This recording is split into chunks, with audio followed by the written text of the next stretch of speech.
Toxic parents who kicked me out at 18 and cut me off, showed up at my son's birthday party to beg for money and later tried to take me to court for $50,000 I never stole. Hey, everyone. So I, 28M, celebrated my son's third birthday 3 days ago.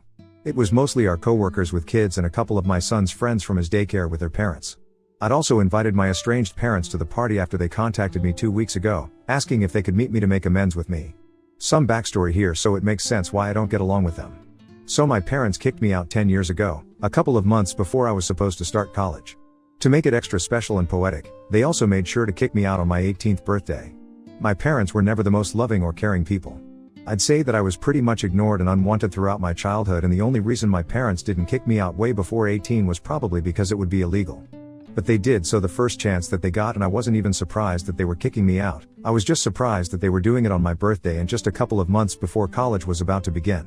I tried to talk them into letting me live with them just until I graduated and covering my tuition, but they were very sure of what they wanted to do. They wanted me out of their lives so they could do whatever they'd wanted to so far instead of wasting their time taking care of me. Their plans were to start their own business, which is a financial risk they couldn't take as long as they had me to look after, and then travel all the states in an RV. It was a great plan. I have nothing against what they wanted to do, but not at the cost of my future. I tried every manipulation tactic in the book to make them change their plans, but with no luck. I even resorted to crying and sobbing, but that didn't help either, and they told me that I had 1 month to vacate the house and find a way for myself to cover my own expenses. I'd already been working as a cashier at one of the stores in the local mall and saving some money to buy a car, but after my parents' talk, I decided to leave and put that money to use. I didn't have much, but I was extremely upset with my parents. I'd never liked them much, but after my birthday, I hated them, so within the next 2 days, I texted all my relatives if they'd be willing to help me out. Most of them turned their backs on me, which was unsurprising and was a huge part of the reason I'd never spoken anything against my parents before, because I'd never had anyone to count on. My friends were nice, but they had their own lives and wouldn't want me sticking around to live with them either. But I'm lucky that one of my distant relatives, one of my mother's cousins, Uncle Kevin, responded to my email and told me that I could come live with him, but I'd need to make myself useful for as long as I would stay. I just needed somewhere to go and live before I packed my bags and left to travel to Utah so I could live with Uncle Kevin. I didn't tell my parents anything, and neither did they ask. I didn't even tell them goodbye one last time before I left, and I don't suppose they cared much about it. Uncle Kevin was a nice guy, and he did make me help him out with a lot of things around the house, but it was nothing impossible. He also ran his own diner, which was pretty popular among the locals, and he told me that I could work there as the cashier for the time being, and if I was diligent and sincere, he'd pay for my tuition. He was a little eccentric, but he was rolling in money from his grandparents' inheritance, and since he had no family of his own, he could afford to spend his money on things like these. And that's how I paid for college, by showing my uncle just how serious I was at the diner by working well and honestly. After I graduated and moved out, I offered to start paying him back, but he told me not to bother and said that he'd collect his dues when I was a bigger success story. He was weird but sweet. Unfortunately, he never came to collect his dues, since just a few years after I left, he passed away from a stroke.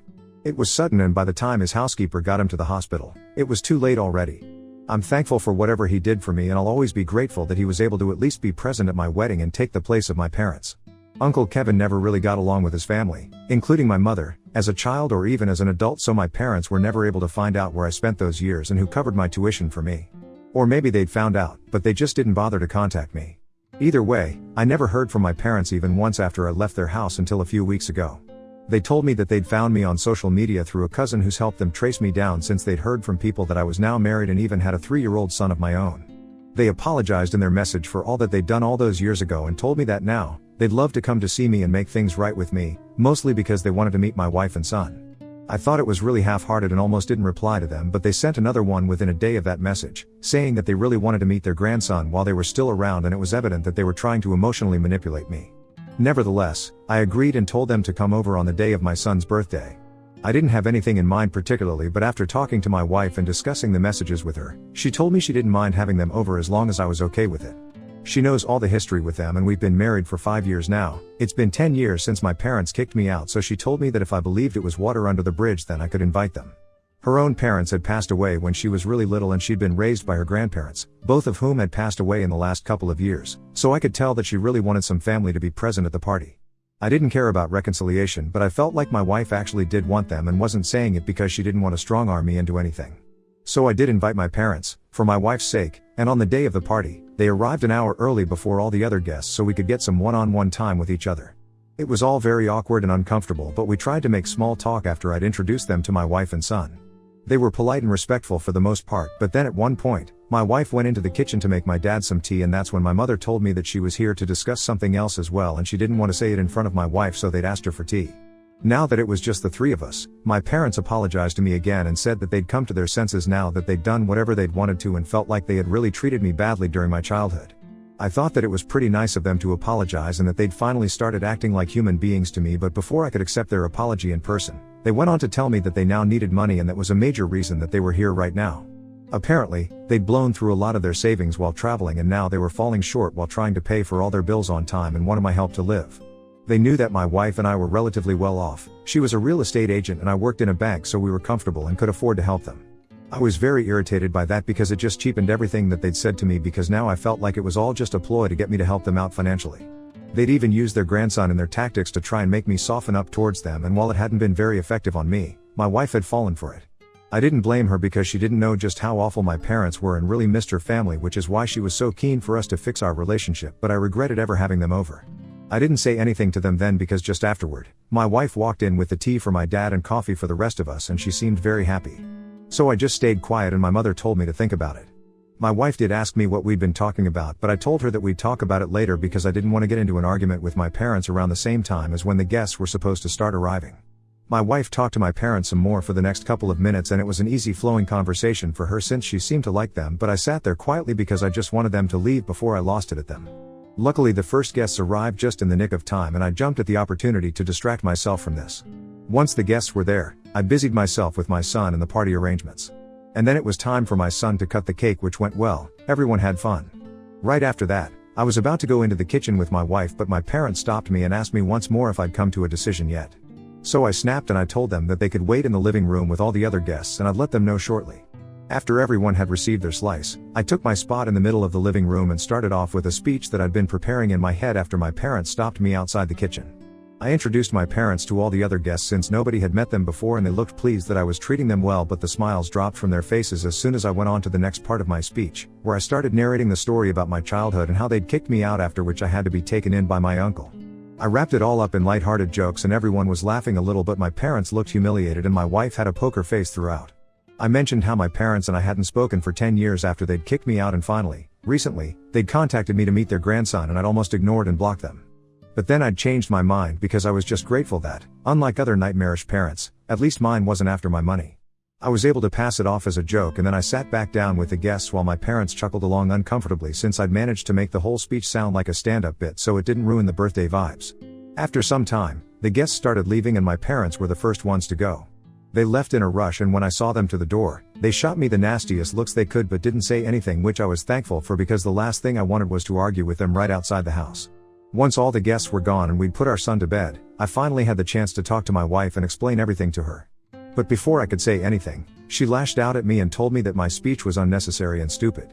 I needed to apologize to all the guests and make sure they weren't uncomfortable, and also to my parents for humiliating them for no reason. I stopped her there and told her what my parents had been here for, but she said that she didn't care and said that I'd apparently ruined our son's birthday and made it all about me with that speech. I thought that was unfair because our son was just 3 years old and it wasn't like he was even going to remember any of this in a few years or even in a few weeks. As for the guests, they just found it funny because of the way I'd told the story, keeping in mind that this was my son's birthday and not the appropriate occasion for any of what I'd done, but I just had to let my parents know how disappointing they were as human beings. My wife wasn't on board with any of it and told me that I needed to apologize to everyone present for my bad behavior. I was already very stressed out that day because of my parents and the way my wife was freaking out over something that hadn't even bothered anyone else, but it didn't sit right with me. I felt like she was totally invalidating my feelings about this situation even after she'd heard what my parents had come here for, so I snapped at her too and told her that I'd invited my parents because she wanted me to, so if anything, she should be the one who should be a little understanding right now, but she was just thinking about how she felt and I called her self-involved. She started crying after I snapped and I felt really bad about it, and I still do. I tried to comfort her immediately, but she shook me off and told me that I was the one being self-involved and hypocritical, and until I apologized to everyone who had attended the party, she wouldn't speak to me. She even moved all her bedtime stuff to the guest bedroom and has been sleeping there ever since. We haven't spoken since that night because I haven't apologized to any of the guests yet. I don't think what I did was out of line or anything, and I feel like my wife's overreacting to what happened at the party. Haven't heard back from my parents yet, and nobody from the party has said anything about my speech either. I feel like she's built it up all in her head and thinks that people are going to judge us for that, but that's really not the case here, and I can't even communicate that to her because she just refuses to even speak to me. I also feel like she's not trying to understand where I'm coming from because I ignored my parents for the sake of my wife and to maintain the peace before the party once already, but I just couldn't take it a second time because they were putting too much pressure on me. And the thing that I'd said about my wife wanting my parents at the party more than I did was probably true. She didn't deny it when I brought it up during our argument on the night of the party. My wife's been acting like I totally ruined the party, but nobody cares as much as she does. I don't want to apologize to anyone because I don't think I did anything wrong. I tried to do everything the right way, but even that didn't end well for me somehow. My parents kicked me out at 18 and abandoned me for 10 years, so I think it was completely fair for me to humiliate them at a party after they tried to screw me over once more by asking me for financial help over and over again. I tried to deal with things calmly and only acted emotionally after my parents took things too far, and I really think my wife needs to understand that. I guess I can apologize to her for calling herself involved. That was not cool, but that's really the most I feel like I should do. Apart from that, I absolutely don't think I have anything to apologize for. I can even consider apologizing to the guests, but certainly not to my parents. So that Ida for making a speech at my son's birthday party to humiliate my parents who had asked me for money to help them after they kicked me out and cut me off for 10 years? Update 1. So, I talked to my wife about this today. The comment section on my original post was pretty divided on what I should have done, so I decided to just say screw it and talk to my wife because that's how the marriage will work anyway. It's been 6 days since the party and 6 days of not talking to each other and sleeping in different rooms. We tried to keep it low-key for the sake of our son, but he's not old enough to notice these things yet, so there was even less of an excuse for us to talk to each other. But today, before we left for work, I stopped her and told her that we absolutely needed to talk. She didn't ignore me, luckily, and our son was having breakfast in the other room so we could talk peacefully. I told her that I was sorry for calling herself involved, but apart from that, I didn't see any reason for me to be sorry. I didn't ruin the party for anyone like she believed, and nobody even cares about the speech because nobody's brought it up with me yet, not even my parents. I told her as gently and respectfully as I could, that I believed she'd overreacted a bit and then waited for her to respond. She agreed that she had indeed overreacted and said that for the past few days, once her anger over what I'd done had cooled off a bit, she'd realized that she'd acted very selfishly and hadn't been thinking about my feelings at all. She also conceded that she'd sort of made me invite my parents to reconcile, even though she hadn't verbally said it.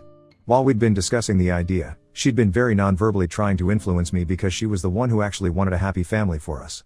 So I wasn't wrong about that after all, and she apologized to me for it as well. Her reasons were pretty valid if I think about it emotionally, because all she'd really wanted was for us to have a complete family that she'd never really had as a kid. She'd hoped that as a married woman, she'd get some part of it, but here too, her in-laws were estranged, so there was no chance that her son could get the same love and affection from his grandparents that she'd been lucky to have.